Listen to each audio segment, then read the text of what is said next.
Welcome back to another installment of the Bad Bets for Free podcast, sponsored by the Sharps Toolbox. And the more things change, the more they stay the same.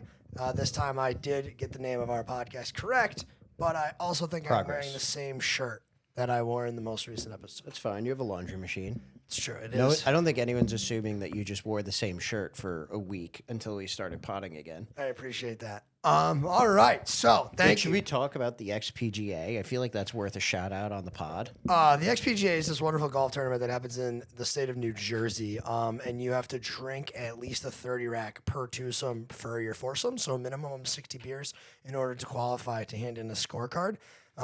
It's pretty wild. Party bus takes you an hour and a half to the golf course. You're drinking transfusions on the way there, on the way back, bunch of other details that can't leave a certain circle, but it's a wild event. It's the only thing good that happens in New Jersey every single year. Yeah, and it is happens just about right around in the Meadowlands. It's at least where the guys who throw it on live. So shout out to the Giants, shout out to the Meadowlands, shout out to New Jersey. Go G-Men. We're G-Men fans here on this podcast. You're a Pats fan. I'm a G-Man fan, but I am an absolute known hater Of the G-Men. for years. You can catch our preseason review of the G-Men on episode 1. This is episode 4. Why are we here? Zach, tell them why we're here. We are here to talk about the NFL in a different light, hopefully, than a lot of podcasts. We're going to talk about how to power rank. We're going to talk about how to use the Sharps toolbox, which if I can get the mic out of the way. Nice. Yeah, nice shirt. Here to talk about the Sharps toolbox, how we use it to handicap games, how we use it to, just be better, more successful bettors who use the tools available to them to gain an edge. And we're not the first people to use power rankings to bet the NFL. We won't be the last. We're not the first to try to recreate spreads. The toolbox just gives you an easy way to do it. Automates data. We pay for the data on the back end, so you build your formulas. You create your context, and then all your numbers are updated every week, so you don't have to go through combing data, scraping numbers, and updating, different pieces of your ratings. So over the course, well said, Zachary, as always. Over the course of the year, we're going to have weekly updates. We're going to talk about the games. We're going to talk about our bets. We're going to talk about how we use the toolbox. That was unprofessional. And what? I just took a sip of beer. Sorry. Oh, yeah, it's okay. And ultimately, the point is we want to kind of use this podcast as a medium to draw people to the toolbox. It is currently free. We don't know when and if and when we might start charging for it, but right now it's free. So you can go and use it to build your power rankings and hopefully line your pockets. Over the course of the year, we're going to talk about games we really like, games we want to stay away from. Zach and I are going to have a couple entries submitted in Vegas that we're going to keep you apprised about and how we're using the toolbox to make sure that we crush those competitions as well. Yeah, and if I can successfully talk without knocking over our tables or causing more destruction, that was very well said, Devin. That is the goal of this podcast. We are going to be talking a lot about those entries. It is currently August 8th. On the 16th, we'll be flying out to Las Vegas, beautiful Las Vegas, staying at Circus Sports, signing up for the contest there, and hopefully, winning all the entry money back on the blackjack table. Yep. Zach, you had some success last year. Want to kind of remind would-be new listeners real quick before we jump into things? Sure. So a couple things in the Circa contest. I had 2 entries in the millions, 2 in the Survivor. Brought the Survivor down to the final 100, and I did actually sell half my ticket for $10,000 when we got down to about 300 people. Posed the question on Twitter to a host on VSiN. Hey, how much do you think this would be worth on the open market? A professional bettor located out in San Diego reached out to me. We had a back and forth, and we decided we were going to work on that Survivor ticket together. He sent me $10,000, and we went after it. And we did not win. We lost on Thanksgiving, which was sad. The Cowboys let me down. It's always the fucking Cowboys. It's always the fucking Cowboys. That game was crazy, though. Wasn't that like one of the most penalized games of all time? The most penalized game of all time? penalized game of all time. What a game to lose on. Yeah, and if you were going to talk to me before the game about, it's going to be the most penalized game of all time, I'd be like, Cowboys in a landslide. The league hates the Raiders, has for years. They've taken advantage of them in terms of the penalty department for a long time. And it did not go that way. And the Cowboys got really beat up in that game in terms of penalties. But that's the way it goes. That's football. That's betting. It is what it is. And then in the millions, where you pick 5 games against the spread each week, I had both my entries went. So I had one go 67.5% against the spread. The other goes 66.5% against the spread. Came in 23rd and 53rd, cashing those tickets. And yeah, it was a good year. And that was the second year, truthfully, of what I would consider, sharp betting in the NFL by myself. I've been doing this for about 6 years, so there was quite a learning curve. So that's also part of the reason we created this pod. Obviously, with the legalization of gambling in New York, where we live, and across the country, there is a learning curve. You can jump into it as much as you want, but it takes a while to really learn the nuances and everything it takes to actually be good at this. So that was by no means quick. That was quite exhaustive. But I do appreciate the long response. yeah, I guess that wasn't fast at all. It wasn't fast at all. No. But at least you didn't spill anything. All right. So for today's Progress. show, we are going to cover the AFC and NFC West divisions. That's what we have left. You probably haven't heard any of our other recaps, but to kick off No things in one the preseason, we thought it would be best. No one's going to listen. No one's going to listen to this one either. We thought it would be best to cover the divisions kind of at a glance before we start ultimately getting into what we're going to be betting on. We have a couple bets that Zach and I, we were supposed to have a whiteboard for this one. We forgot the whiteboard. Okay, we'll do that next week. Next week. Zach and I have a couple side bets just with us as stuff that we've talked about. But we're going to get into the AFC and NFC West. We'll start with the AFC. I'll start, and I'll cover Kansas City. Go ahead. So, to jump into things with Kansas City, last year they won 12 games, and the line this year, as of August 8th today, if I have up the lines for Vegas right here, is 10.5 games. So, a game and a half less, or, a game less is what they're calling for. I'm going to start with the coaching staff on this one. Sure. We always talk about the importance, right? Basically, the NFL, there's 32 teams. They're not all created equally. There's 32 different there's 32 different organizations in the umbrella of the NFL. And as with anything, there are some businesses that are run better than other businesses. And I think that the Kansas City Chiefs in the last couple of years have proved their worth. You have Andy Reid, you have Eric Bieniemy, you have Steve Spagnuolo. Like, you have coaches that are solid and have a proven track record. And while people are kind of like hot taking, I think just because it's kind of cool and fun to be like, oh, the Broncos and the Raiders, and like, I don't think that that's crazy to say, but I don't think you just see the Kansas City Chiefs fall off a cliff all of a sudden this year. I think that's accurate. I mean, they're the odds. They are the favorite to win the division still, despite all the change. I don't think that's unwarranted. I think they should be the favorite. It's the Kansas City Chiefs. And it's funny, 2 years ago, we saw in the Super Bowl where it was just a perfect. I mean, it sucked. Their entire offensive line was hurt. I mean, it was nice to see my guy Tom Brady win the Super Bowl, but he basically just had to show up. Yeah. I mean, the offensive line was non-existent. And then you saw them do what the Bengals did this year, 2 years ago, and they went and completely revamped their offensive line. Creed Humphrey, Joe Tooney, Orlando Brown. I mean, they have a stacked offensive line. It's one of the strengths. I would say outside of Patrick Mahomes, it might be the strength of their offense right now. Yeah, they have a couple good guys on the front on their defense. Yeah. But that offensive line is sick, and we'll get into Chris Jones and Frank Clark and the boys in a second. The other thing I want to say is this may be a potentially hot take. The first part isn't. The second part might. Sure. That Kansas City Chiefs, Buffalo Bills, the division round. That was a great game. I think, and some old heads will probably, I watched this one playoff game in 1983 and it was so much better. They played so much tougher back then. I think that's the greatest game of football that ever happened on planet Earth. Do you think it's better than the Chiefs-Rams game? That one Thursday night? That one Thursday, I think it was Monday. Was it night, Monday night? I know I had work the next day. It was but like a work day the next day. But it was like, It went into overtime, or did I it not think- go into overtime? I think I remember the total closed at almost 60. They're actually still scoring points from that game right now. And each team almost broke the total by themselves. It's one of the highest. It was insane. I think it's like the top 3 or top 4 highest scoring point games of all time. Back when Jared Goff was good. So I think why this is better, and this is an obvious thing, is it's the division round of the playoffs. Yeah. That was the greatest game of all time. Yeah, it's good. Why I bring that up is because here's my hot take. Okay. The Kansas City Chiefs win that game, or I mean, They win the Super Bowl. they win the Super Bowl. I agree.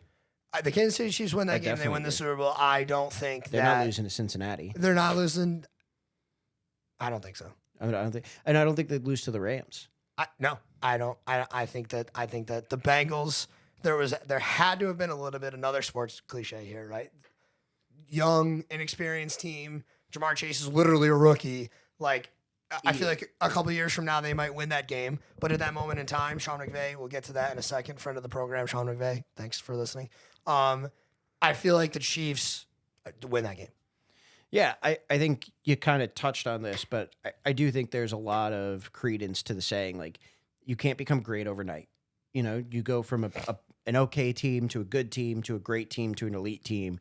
And the Bills, you know, they were a great team last year. They weren't able to become that elite team. And, you know, they choked to the Bengals, honestly. But yeah, that was a great game.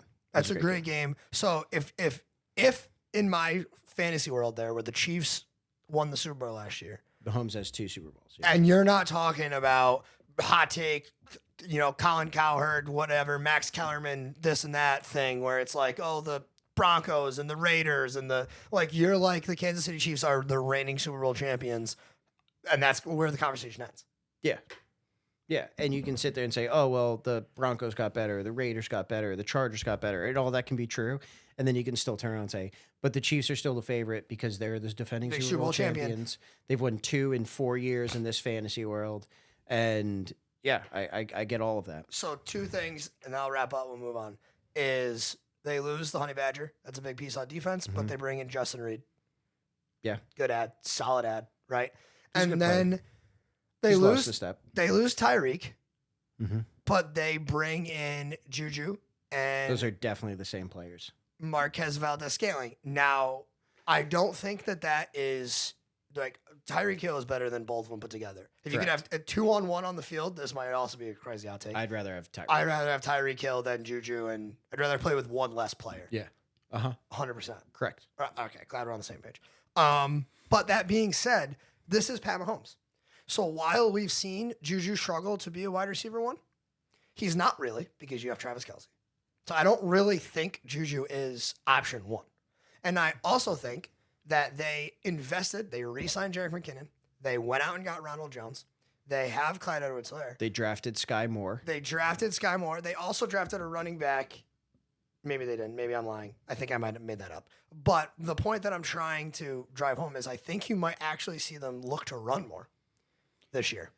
Yeah, I'd like to see them show more patience in their offense. I've never, like, they get so bored with 5-yard plays, you know, and 5-yard plays sustain drives, they keep you going. And, you know, I think Mahomes loved to throw the big play to Tyreek. And I think too often he was looking to make that big highlight, wow, this is Patrick Mahomes' play.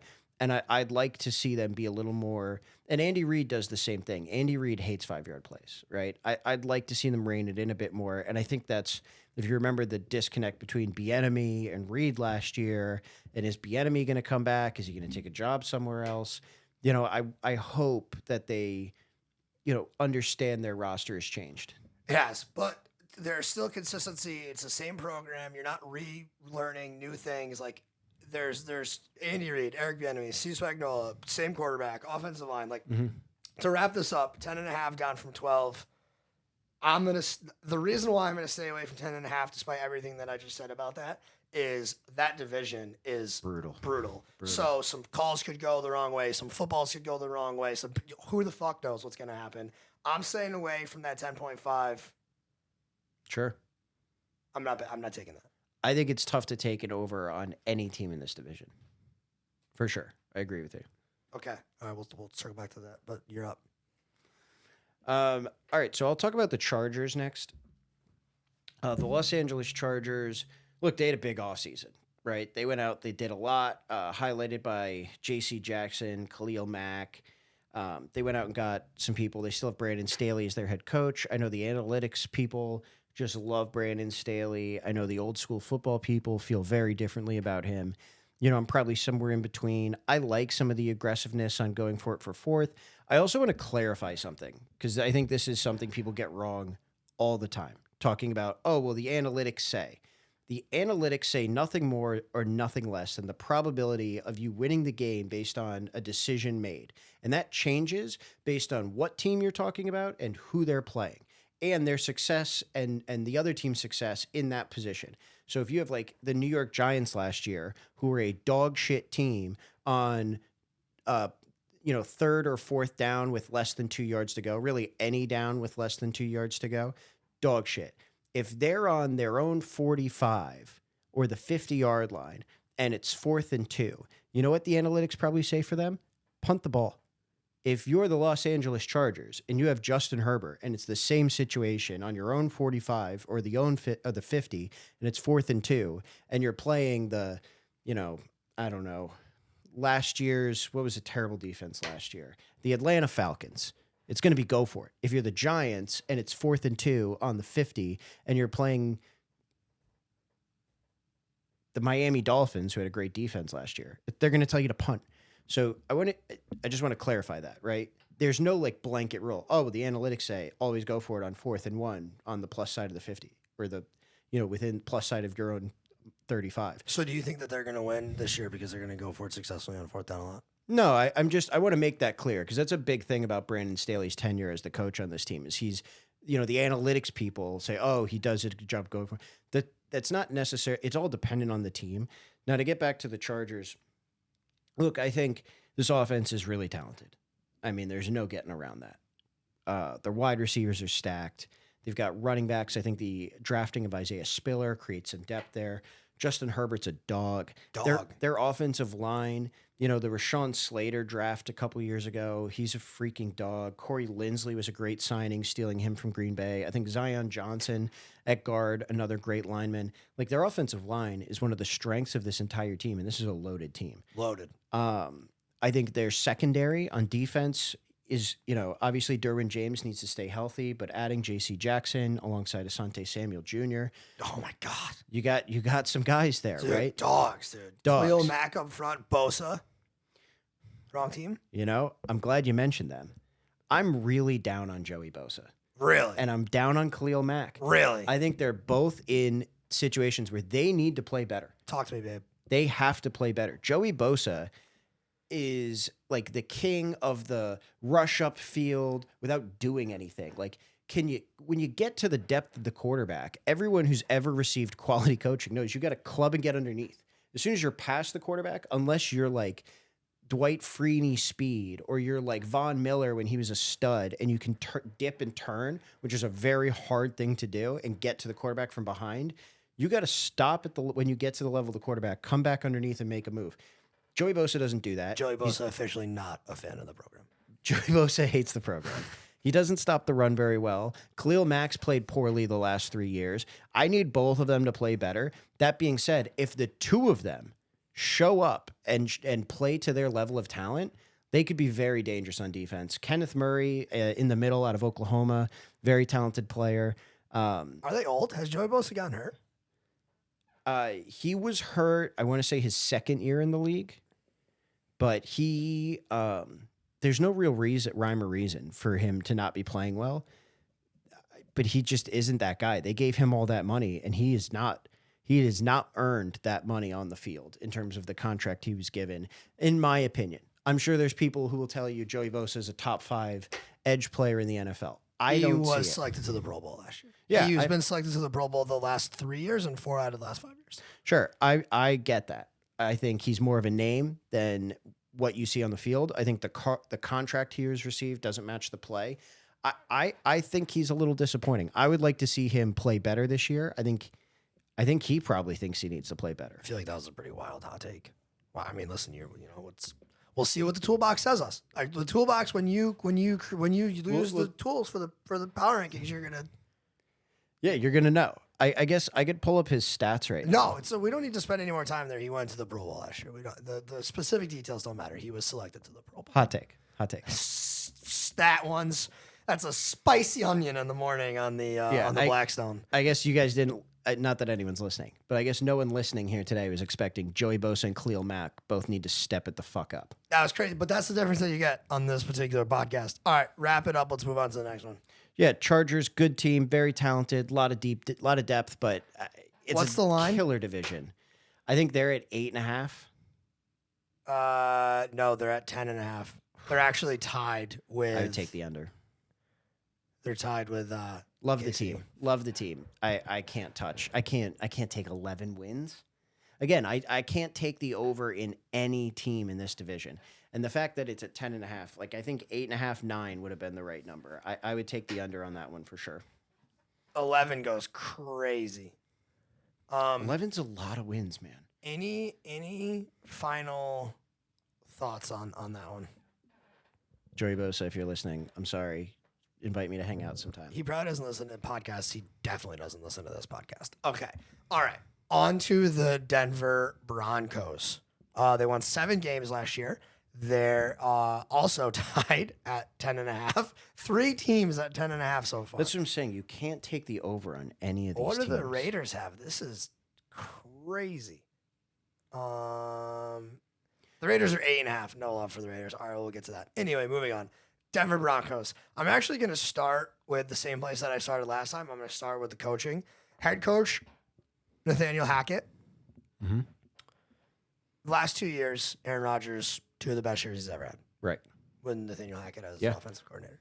You might, I don't know, we haven't talked about this one. It's well documented how you feel about the head coach from last episode. Check that out. You may just think that doesn't matter and it's only Aaron Rodgers. Before this, he was with the Jacksonville Jaguars. 2017 AFC Championship game, lost to the New England Patriots. Yep. That defense was by far and away the strength of their team. Nasty. Nasty. Defense was crazy. Basically, That front seven was insane. Blake Bortles and Leonard Fournette just kind of had to show up. Yeah. But you still have to score points. And they got to the AFC Championship game. And if they weren't going against, the man himself, The man himself. the Tom Brady of the NFL Super Kingdom. Yep. They probably win that game, and they probably go to the Stanley Cup. They probably go to the NFL Super Bowl. The Super Bowl? Yeah, they probably go to the Super The Bowl. World Series. The Jaguars are Wowzers. going to go to the World Series. The World Cup Championship. And Shout out FIFA. probably would have been just as low scoring as a World Cup game anyway with how good that defense is. But I don't know. I think you're feeling a lot different about that. But basically, the reason why I bring that up is otherwise he was with the Bills. His quarterback was a man by the name of E.J. Manuel. Out of Florida State. Yeah. Ladies So and gentlemen. once he was finally given some keys to work with, right? He ate. So things are good with the Nathaniel Hackett. The consistency that we talk about, he brings over the tight end coach from Green Bay, who admittedly I don't know anything about. But I feel like that's nice. That's consistency. They've worked with together. They're Yep. going to be on the same page. Yeah. So I feel like that bodes well. Route trees, familiarity, love the whole thing. And the defensive coordinator, who I also don't know anything about, he's previously, for the last decade, been with the 49ers, the Packers, and the Rams, which are just 3 of the most solid organizations that Good you can be a part of franchises. in football. Yeah. So I feel like they have good people in place with good track records that are going to be running that team. And then they have Russell Wilson.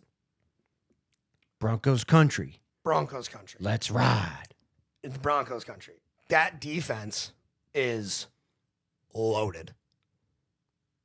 That offense has names, but they're like a Cortland Sutton or Jerry Jeudy injury away from being real thin. I don't know if that's a steamy hot take on my end, but now that they lost Tim Patrick, they're down to Sutton, Jeudy, Hamler. Hamler's kind of like just a guy, right? Have we ever seen Hamler on the field? So I'll say this. He definitely has a better offensive line than he did in Seattle. Right? Yeah. The Seattle offensive line was like historically bad last year. And Denver has some guys. Denver has some guys. And honestly, Javante and Melvin Gordon, I even like Good 1-2 Boone punch. as Yeah. their third Yeah, from Minnesota. from Minnesota. Yeah. Even like Boone is their third guy. Yep. He's like, God, I mean, like basically, I almost have as many rush attempts in the NFL as he does, but You also have the same body type. 5.5, 5.5, 8.5. His yards per carry over Boone's the last never 3 coming on the years. show now. No, but no. Not after that. But like last year, he only ran the ball 4 times. I think I looked it up earlier, but he averaged 8.5 yards a carry. Yeah, good. I'll tell you this, dude. That team's going to be dangerous. Team's gonna be dangerous. Team's gonna be dangerous. They're a quarterback away, and And they've been a quarterback been a away for quarterback like 3 away. years. The obvious comparison is Tom Brady with the Buccaneers and Matt Stafford with the Rams. And this is going to be the exact same thing. You know what I heard someone say today, and I kind of loved it? We are now in the era of assassin quarterbacks. Where like you hire, like they get, Matt Ryan with the Colts, Russ with the Broncos. It started with Peyton Manning and the Broncos, and then Stafford, TB12, like quarterbacks who, for whatever reason, outgrow their previous roster, and then a team that's been ready. They're like, all right, bring in the assassin, let's go. And I think he definitely falls in that category. He definitely falls in that category. I'm all the way in. I mean, they're, Bradley Chubb, Pat Surtain, Justin Simmons, like, Yeah. defense, Yeah. offensive line, Yeah. offense. Like the offense has to stay healthy because it is thin. I have a question for you. Is there a player in the NFL more underrated than Justin Simmons? No. Well, according to the NFL Network, they posted the top 10 underrated today, and they put the Justin Tucker is the number one. the kicker? This the kicker is the number one most underrated player in the NFL. That's hysterical. They did a top 100 for most underrated. No, it was the top 10 NFL Network, which, like, who cares about anything that the NFL Networks post? I mean, they care more about the NFL Network than anything that we post. But, Yeah. like, I feel like Justin Tucker is universally regarded as the best kicker. Maybe the greatest of all time. That's a wild thing to put at one. Is it just because he got a contract today? So they were like, Boost him up. that's crazy. He literally broke the he kicked a 66-yard game-winning field goal against the Lions last year. Well, let me ask you a question. Kansas City, Denver, and the Chargers are all 10.5. Mhm. Rank them in the ones that you feel most comfortable with. Not that we already talked about we're staying away from all of it, but rank them in the top 3. I'd probably go Chiefs. It's tough. It's tough. Chiefs are the honestly, I'd probably go Chiefs, Chargers, Broncos.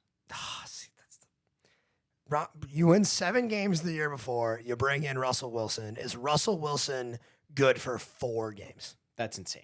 Do you think he's 4 games? I mean, if there's one position in all of sports that could be a 4-game swing, it's quarterback in the NFL, but that's a tall order. And it's not like they had Teddy Bridgewater. Teddy Bridgewater, it's not like they went from Drew Lock to Russ. They didn't win 7 games with Drew Lock. You can say whatever you want about Teddy Bridgewater. Teddy Bridgewater is a starting quarterback in the NFL. There's a reason Miami grabbed him, and they'll say everything they want about Tua being the most accurate quarterback in the league. There's a reason Teddy's on that roster right now. Because if Tua can't do it, they want to win, and Teddy can get out there and win games for you. Yeah. All right, I'm staying away from it, but I think the Denver coaching staff is good. I think they're a quarterback away. They got the quarterback, and Russ is gonna be playing with a chip. Russ wants to show that it wasn't him. All right, let's keep it rolling. Let Russ cook. So last team in the West, the Raiders.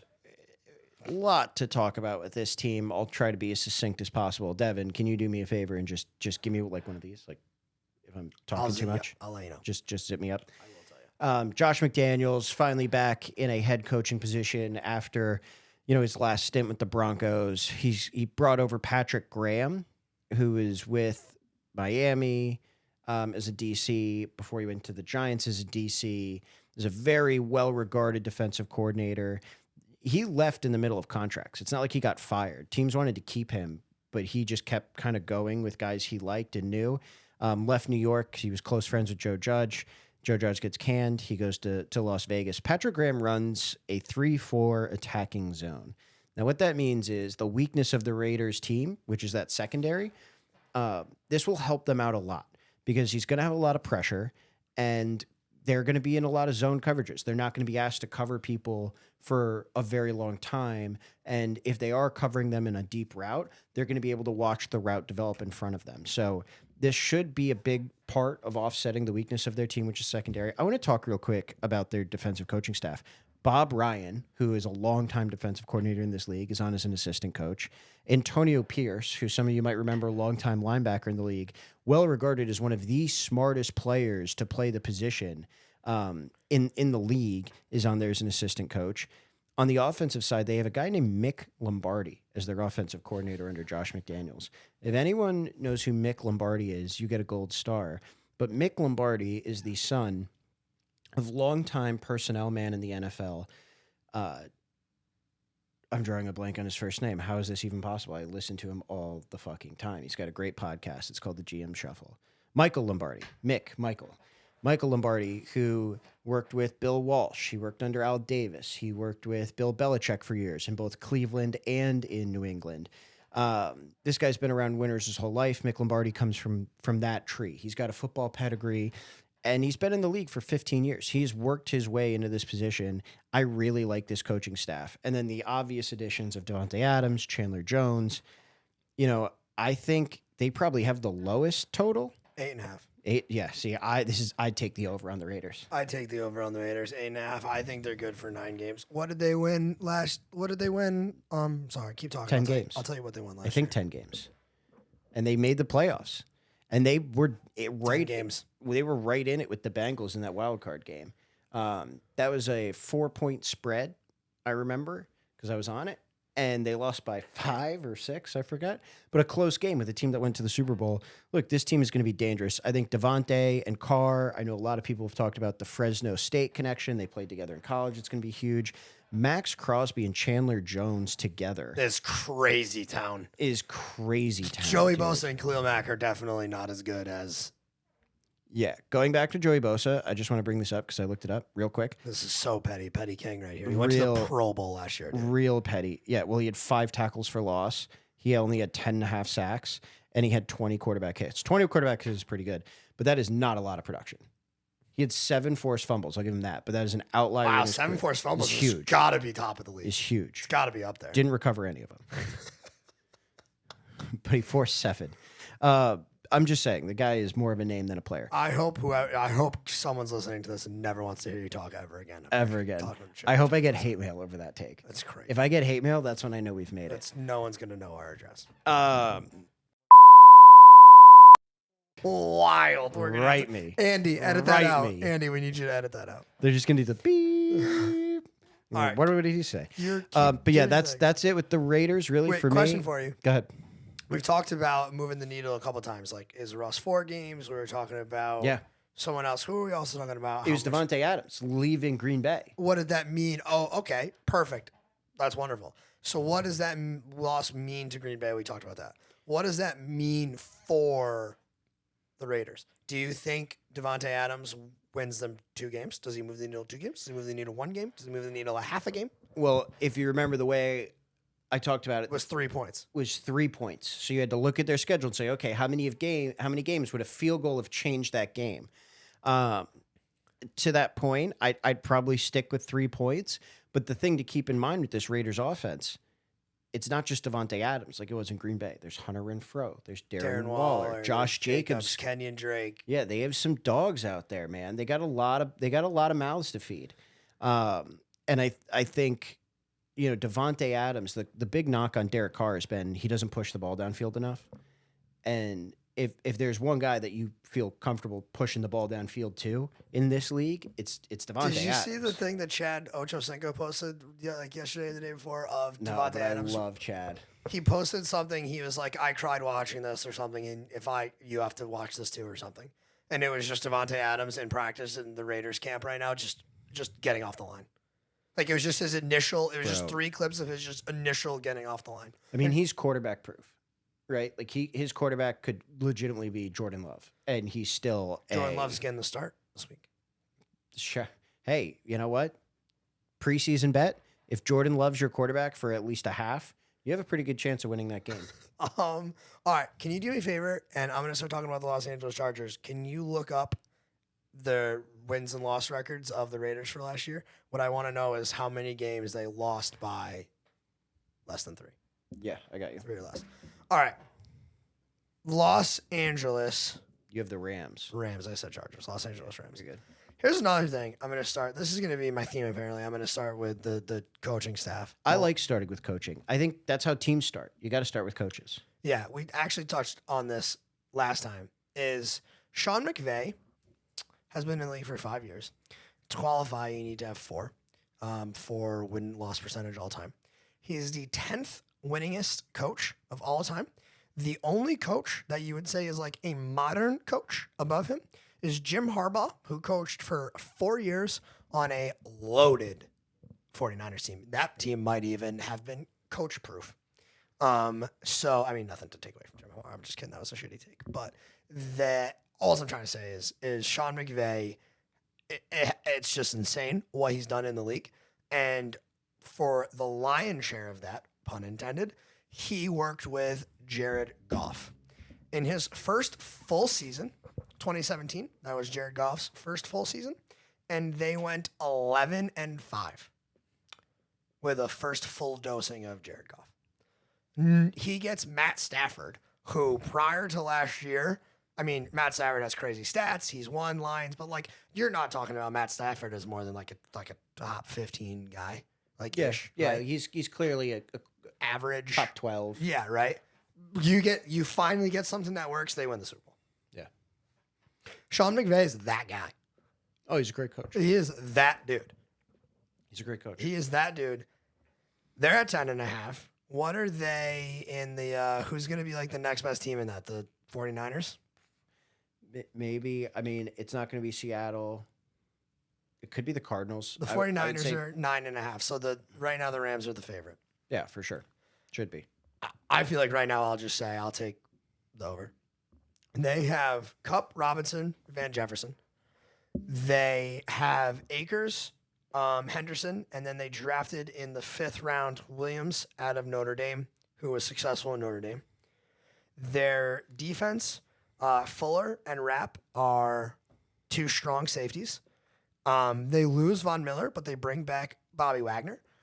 They were like, we need to have someone in that level of the field somewhere, and they went and got Bobby Wagner, who is still a stud and went to the Pro Bowl last year. Still a And great player. Actually, when I looked it up, he had one of his better years he's actually ever had last year. He His makes stats a relative. fucking ton of tackles. His stats last year relative to his like average stats was one of his better years. You do see that with linebackers though on bad teams. Because they're just They have to make the tackles. tackle. Who else is going to make them? You know, Leonard Floyd also had a big year last year.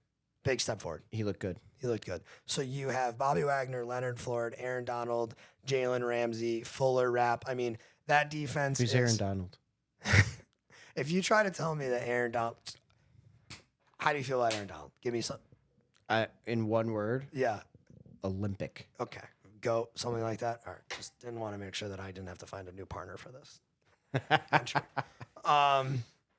The team's loaded. The only one thing is it's coming out of camp at Stafford like already can't practice. Yeah, he's got some elbow tendonitis going on. I don't know. You he's- actually played football kind of a little bit. What does that mean? I mean, I didn't play quarterback, but I definitely played football for like What a long time. How do we feel about that? That's not good if that's already a thing. Yeah, it's concerning. I would say it's definitely concerning. He's practicing though. Like he is throwing. He is practicing, which is a good thing. If it wasn't an issue, McVay wouldn't have talked about it, I don't think. The fact that he talked about it is more concerning than anything else. I think what McVay does really well, though, is he's a very good communicator. So maybe that's just his style. I don't know. I mean, it's hard. We're so far out from the season. It's hard to know. But McVay it is a concern. stud. This is what we talk about. It is a concern. Not all organizations are run the same way. The No. Rams are. I think the Rams and the Tampa Bay Buccaneers are going to blindfold Like you see the videos where people aren't actually blind and they just are walking down the street and they try to like With the get- stick, yeah, yeah. and they're They're, like, actually pranking faking it, people, Pranking yeah, people. yeah. The Rams are gonna pranking blind walk to the NFC Championship game, and they're gonna face the Buccaneers, and it's gonna be those two teams in the Buccaneers. It's gonna be those two teams in the NFC Championship game. You know, if you wanted to place that exacta, you could when we go out to Circa. I think I will. And I bet you the odds on that are probably like 16-1. I mean, they're probably the two favorites. Yeah, but they're both probably like 6-1 to make the NFC Championship, and then they build in a little extra juice for you because it's an Like, exacta. you have to get the odds right. Yeah. Yeah. Yeah. Also, one last thing I'll say about this. I think Allen Robinson, this is a good fantasy football plug. Glad you talked about this. Allen Robinson is this year's Rams Matt Stafford. Yeah. Allen Robinson has just been stored away on two of the most modern day dumpster franchises Yeah. that you could possibly be on. I mean, to call Matt Nagy and the Bears a dumpster fire would be an insult to both dumpsters and fires. So I get it. I think Allen Robinson, if he stays healthy, he's not necessarily spring chicken anymore in the eyes of NFL players, skill position players. But if Allen Robinson is healthy and they get cooking and Matt Stafford's healthy, that's a great value pick in your fantasy drafts right now, fellas. Yeah, I agree. I totally agree about the Robinson thing. And I'll tell you what, the thing they've done really well for years, they don't carry a lot of depth, man. They just stay healthy. So if Stafford goes down, you know, the Niners are never going to give Jimmy G To the Rams. the Rams. But, you know, maybe they call the Giants and get Tyrod Taylor or something, or they call the Dolphins and they get Teddy Bridgewater. The thing is, Sean McVay's system doesn't care. You know, They bring Jared Goff back. like, let's not forget about Stafford. For as much as he, you know, they won a Super Bowl, he led the league in interceptions last year. Led it. Not was like, oh yeah, he had a lot. He led the league in interceptions. Which honestly, I think that just goes to show for the room of improvement.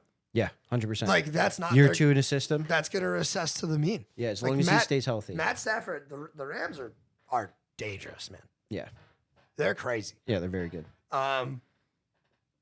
10.5 though. Seattle's not good. Who else is in that? The Niners and Cards. Cardinals win games though. They're gonna like be good for the first half of the season as they always are. 10.5's tough. I feel like I'd probably stay away from it, to be honest. I kind of agree. I have a tough time taking it, especially with the because you're one Matt Stafford injured away from 11 wins is a tall order with Mike Wolford, their current backup, and even if you go make that trade, it's tough. I agree. It's tough to hang a number on that. Of the 10.5s that we've talked about so far, I agree the most with the Kansas City Chiefs. Although give me the 8.5 on the Raiders, Over for sure. and then give me the exacta with the Rams versus the Buccaneers. Like the crazy thing about that number is like, do we think the Broncos and the Chargers are obviously 2 games better than the Raiders? No, I don't. No shot, right? No shot. I don't think that they're obviously 2 games At better all. than the Raiders. Yeah, I Not- agree with Yeah, that. that's a crazy swing for a team that was really good last year. We made the playoffs. Made the playoffs. All right, you're up, skis. All right, I'm gonna do the 49ers here. I love the 49ers. I'll get that out there. I think Kyle Shanahan's, you know, all the praise we just gave to McVay. I think Shanahan deserves the same amount. I mean, he's a real stud. Couple things. They lost Mike McDaniels, their offensive coordinator, obviously. He's now running Miami. The Trey Lance, Jimmy Garoppolo saga. Devin, do we know if Trey Lance is any good? We don't. My intuition says he's not. Yeah, when he came out of North Dakota State, I thought he was going to be good. Agreed. I saw highlights of him at North. I watched a couple game films, and I was like, "Wow, this kid is a lot of talent." They wanted Mac Jones. They wanted my guy. Shout out Mac Jones. Conspiracy.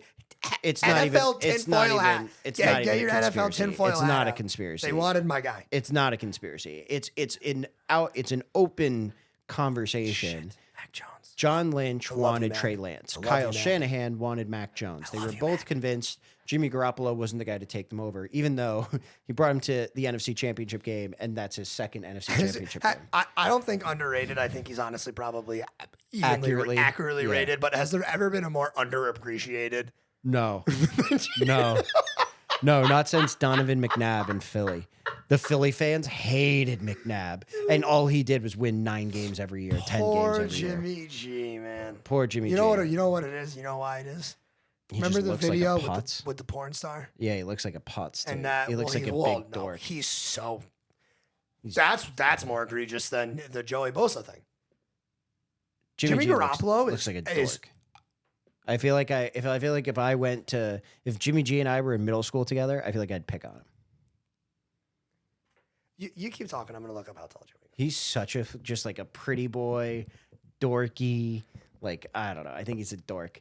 But Jimmy G. Let me put it this way: is Trey Lance any good? I don't know. We haven't seen enough snaps. However, we know that they opted to play Jimmy G over Trey Lance last year, and Trey Lance they used a lot of capital to bring him up. That was entire again going back They to forced their hand with how big of a trade that was. the conspiracy. It's not a conspiracy. It's openly discussed in NFL circles at this point. John Lynch wanted Trey Lance. Kyle Shanahan wanted Mac Jones. They both wanted to move from Jimmy G. John Lynch ended up winning that. He takes Trey Lance. Kyle Shanahan gets him on the field, says, this kid is raw as fuck. He doesn't have the ability to put touch on the ball. Everything is 100-mile-an-hour fastball, even if it's like a 10-yard out that is trying to get over like a stick route, you know? And it's like you got the little guy and you got to get it over, and he doesn't have it. He wants to fastball everything, right? You go a whole year, you don't play him, and now they're in a pickle. How is Kyle Shanahan? Because the thing about players, this isn't college. This is the NFL. Like, guys know who's good, and as soon as you lie to them, they know. If you stood up there and said, okay, Trey Lance is obviously our best option to win games, you lose the locker room if it's not true. And like, I think that's why he didn't play much last year, except for the games Jimmy was out. I think Jimmy G is still probably better than Trey Lance, and I have concerns about this 49ers team with Trey Lance at the helm. And I think it's kind of a moot point to talk about anything else on this roster until we figure out what's going on with Trey Lance. Is he any good? Because I don't know. Let me ask you a question. Right, like we don't know, and I don't know. Everything that you just said. Are they going to run the risk of doing that with the locker room if Trey Lance isn't? So like, just play counter argument to everything that you just said. Maybe let's say that Trey Lance is good, but that's not what I want to talk about. Let's say he's not good. Let's say he sucks. Let's say he sucks. Sure. They're at 9.5 right now. That is one of the highest totals. The 10.5 teams that we just talked about are higher than that. And then the only thing higher than that is 11.5, which is the Buffalo Bills. And that's it. The Buccaneers are 11.5 too. I feel like that might be one of my favorite unders. Well, I agree. NFC is really bad though, so they might just bully ball some bad NFC teams. Well, it's hard to bully ball when you can't score points, you know. And I do think I remember the games he played. I took the unders because we haven't seen this kid. We don't know if he's any good, and he had a lot of situations where he just ran the football. Like I don't know, man. First this game whole was at thing Chicago. smells. I like them to beat Chicago. Then they play Seattle. I like them to beat Seattle. Sure. Then they got Denver and the Rams. Those are losses. They got Carolina. They got Atlanta. So they could start the year 4-2. 4-2. Then they play Kansas City, LA, bye week, Chargers, Zona, Orleans, Miami, Tampa. None of those are guaranteed wins until Seattle in December 15th, which is going to be week. So we now have 5 wins. We have 5 wins. I'll give him Miami. Let's say they beat Miami. We're at 6 wins. Washington Commanders. I'll give him 7. 7 wins. Vegas Raiders. No. Cardinals again for the last game of the year. Cardinals in December. Give him 8 wins. 8 wins is still the under. And Still that's the if they win every game that they should win. Yeah. Which they won't. But they'll lose some games that they shouldn't win. But they'll win some games they shouldn't win. Which means I think 8's probably the right number. Yeah. Hammer that under. What was the note? They gave him 10.5. 9.5. Yeah, I don't like it. Let's say Trey Lance sucks. That is bar none one of the best rosters in the NFL. Is the team good enough? Is Kyle Shanahan good enough to weather the storm of Trey Lance not being good if in the event that Trey Lance doesn't. I wouldn't even say they're bar none one of the best rosters in the NFL anymore. I think they've lost a lot of pieces over the last few years. I do think they are bar none one of the best coach teams, and that means more to me than roster quality, honestly. It's interesting. It's interesting. We'll see how it goes. You have any final thoughts on it? No, do you? No, I don't. Okay. All right, Seattle. Not a lot to talk about here. Two things. I want to take a little. Shout out DK with that friend of the program. DK is a Metcalf. friend of the program. He's one of my keepers in fantasy this year. I What really round do you have want him again? DK to be successful. Our keeper rules are kind of crazy. He was drafted as a rookie. It's not that crazy. That's why it's so inflated. But I get him this year in the 15th round. Yeah, which is crazy. Friend of the program. Congrats on the bag, brother. Yeah, get that. They get that. We joked about when you gave him that much money. You have to give him the ball. You have to give him the ball. But to bring this back to people that are going to be giving him the ball, Geno Smith, quarterback, is the most important position in all of sports on planet Wait, Earth. do you think Geno starts? No, but Geno Smith got knocked out in his own locker room as a quarterback. Yeah, he did. Punch right in the face. You want to talk about winning or losing the locker room? Grown men, smart he men got on a punched in football the team. face. No one's rocking with Geno Smith. No. Throw that out. That kid did get cut, though. Drew Lock, let's go back in time, 2019. He went 4-1. That was cool. That was exciting. And he had the video of him rapping Jeezy on the side. That was awesome. His it was quarterback lame. rating during that time was 89. Since he's gone 4-12, and his quarterback rating is 77.5, which is quick math here, good for 11 and a half points lower, which is significant. Yeah. I mean, I don't know what Pete Carroll's doing over there. No more stats to back it up. Last year, they had the 12th ranked defense in the NFL. Losing Bobby Wagner is huge. I still think that their defense will be a middle of the road. Yeah. Right? And last year, Probably worse, even. probably maybe slightly half, worse, yeah. middle of that. But their defense will be like, okay. Yeah. For all intents and Yeah, purposes. definitely. Yeah, Um, you're right. I'm probably being harsh. League average for sure. Yeah, I mean, listen, it's not like they have, 11 Joey Bosa's out there, right? Yeah, if they had 11 Joey Bosa's, who would cover? Unbelievable. All right. Their offense, though, last year, ranked 16th with Russ. With Russ.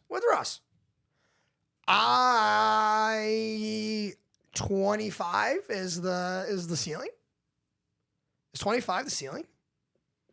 25th best Offense. They fall Yeah. they fall 9 spots back in the ceiling. Yeah, I think that's actually a fair number.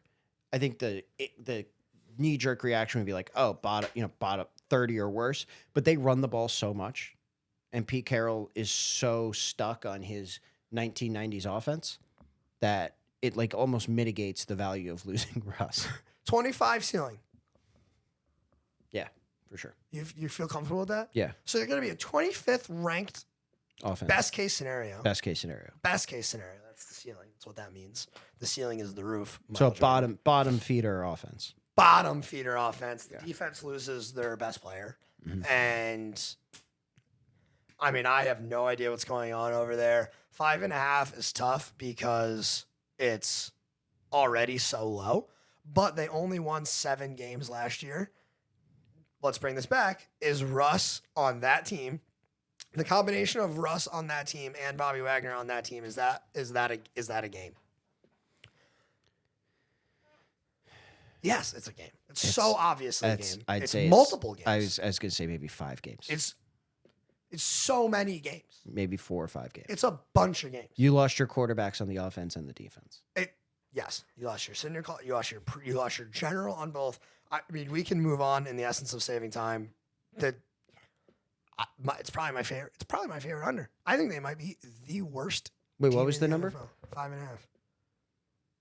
5.5 is low. Who's worse? Who's worse than them? Atlanta. Atlanta has like young, exciting guys. They have Arthur Smith. They have Marcus Mariota. I do love Arthur Smith. Don't get me wrong. Drake London, Kyle Pitts. Yeah, I mean, I think Atlanta's going to be really bad, man. I think you're probably right though. 5.5. Okay, Atlanta's I guess worse. if you phrase it this way, do I with confidence believe they're going to win 6 games? No. Fuck no. No. Seattle, No. 5.5. Are there any other 5.5 teams? The Houston Texans are 4.5. See, I like the Texans more than I like Seattle. The Detroit Lions are 6.5. The Chicago Bears are 6.5. I think Bears. I put Bears and Seattle on roughly the same grade. So they're a bottom 5 team in the NFL. Yeah. That's not 6 games. No, I think you're right. And like even if they win 5, it's still an under. It's still an under. Yeah, they're not winning 6 games. And a bottom 5 team in the NFL They're gonna have a top 5 pick next year. is not winning 6 games. No, they're gonna have a top 5 pick next Yeah, year. yeah. Hammer the under. So Kansas City Chiefs, let's recap. We're staying away. Denver Broncos, we're staying away. Los Angeles Chargers, we're Staying away. well, let's finish in the AFC. Kansas City Chiefs staying away. Denver Broncos staying away. Chargers staying away. Raiders taking the over. Raiders taking the over. Los Angeles Rams, we're staying away. Seattle, we're taking the under. And the Niners, I'm probably taking the under too. And the Niners, we're taking the under. Yeah. And then we have one team left, which is the Cardinals. This is actually a very polarizing one, I think. I think this is I one of the agree. most competent, confusing ones in the league. I agree. I don't know what you think about this. I am very down on the Cardinals. I think Kyler is a punk. I think Kyler's a punk. He's a little bitch, isn't He's he? a little punk. I don't like. What have you really done, man? Though fun That fact, letter, dude, the letter that his agent wrote. Oh my god. Joe Mazzy, definitely not a friend of the program, but No, a real life friend of mine. Fuck that guy. Him and I made a $500 steak dinner bet that Sam Darnold would have a better career than Kyler Murray. Oh, you're. And as Wait, are much, you on I'm Kyler? As much as I hate Kyler Murray, the bet's already over. He has to buy me $500 worth of steak. Yeah, I mean, Kyler Murray's. They could both never play another snap ever again. I win, Yeah, and it's true. only going to go further in my direction. correct. Just wanna throw that Yeah. Oh, you definitely won that bet. Going back to Kyler Murray though, the homework clause. I know every pundit in the world has, done their best impression of a psychologist. I think it comes down. Look, if it didn't matter, it wouldn't be in the contract, man. You don't write that in for your franchise quarterback. But more importantly, if you're the Cardinals, what are you doing giving that money to a guy that you need that in the contract for? It just and the only way you can spin it and be like, well, if he hasn't been studying at all, and look at how good he's been without studying. Yeah, but look how bad he's been at the end of the year when teams get film on him. And he gets hurt a lot, man. Like, I don't know. I'm not a big Kyler Murray guy. Also, with D-Hop suspended, their wide receiver core is Hollywood Brown, AJ Green, Rondale Moore. Is that good? I don't think so. I think that's dog shit. So you got 6 games with those guys. Your offensive line, by the way, when you pull in retreads from the New York Giants on the offensive line, you're in deep shit. Justin Pugh's been there forever. He was a good player. That was a bad non-re-sign by the Giants. He's a good player. Will Hernandez sucked, got benched in the second half of the year. They just signed him. He's their starting guard. Kelvin Betcham sucked. He's their starting right tackle. Their offensive line's bad. They have no running back depth behind Connor. They've got no tight end depth behind Ertz, who's on the back 9 of his career. Defensively, they have a lot of guys that aren't that good. J.J. Watt is 1,000,000 years old. He's a one-down player. He comes in on third down. That's all he can do these days. Zach Allen has to step up big. Marcus Golden might be their best player, not named Buda Baker. And Marcus Golden is another Giants retread. He had 12 and a half sacks last year. Marcus Golden can play. But Isaiah Simmons is, he had a better year. I'll give him credit. He finally had a good year. Devon Kennard is a starting linebacker for them. Very average. Buda Baker's obviously Buda Baker. Byron Murphy's very average. Zaven Collins, their first-round pick from last year, played 17 games and had 25 combined tackles at the linebacker position. Swing and a miss, Cardinals. You fucked that one up. I mean, I think this front office is a disaster. Chandler Jones, by the way, the production you're losing from Chandler Jones, 12 tackles for loss last year, 26 quarterback hits, 10.5 sacks. You want to hear a crazy And go ahead, sorry. Cliff Kingsbury stat? It's December, isn't it? It's from week 8 onward. From Texas Tech and with the Arizona Cardinals. Did you see this? Oh, he's got to have a losing record. So for the beginning half of his seasons, he is, for weeks 1 through 7, he's 42, 20, and 1 all time. 42, 20, Great. and 1 all time. Yeah. From week 8 on of a season, dating back to 2013 in Texas Tech to now with the Cardinals, he is 17 and 45. Yeah, and here's what that tells me. 1, he can't make adjustments. When you get into the second half of the season and other teams have your film, you're not putting in another wrinkle to change your film. And two, you are a mentally soft team. It gets cold. You guys are a little sore, a little beat up, and you don't instill toughness in that team. You don't have them in a position to win games late in the year. I am very anti-Cardinals this year. Very anti-Cardinals. I will take their under all day long. What's I think it's 9. It's 8.5 as of today. This is updated today. 8.5. I'll Last tell you season they what, won I like one the game. Raiders over a lot more than the Cardinals over. Other 8.5 teams are what? The Eagles. Here's the thing, though: is the NFC is so bad. Like, I'll just the Atlanta Falcons 4.5, Carolina Panthers 6.5, Chicago Bears 6.5, Detroit Lions 6.5, Houston Texans 4.5, the New York Giants 7.5. I guess let me put it this way. When you look at the Cardinals throughout the course of the season, you're like, okay, do I want to bet on this team? I think they're a front-running team, especially early in the season. If they're a favorite, they're a good favorite team.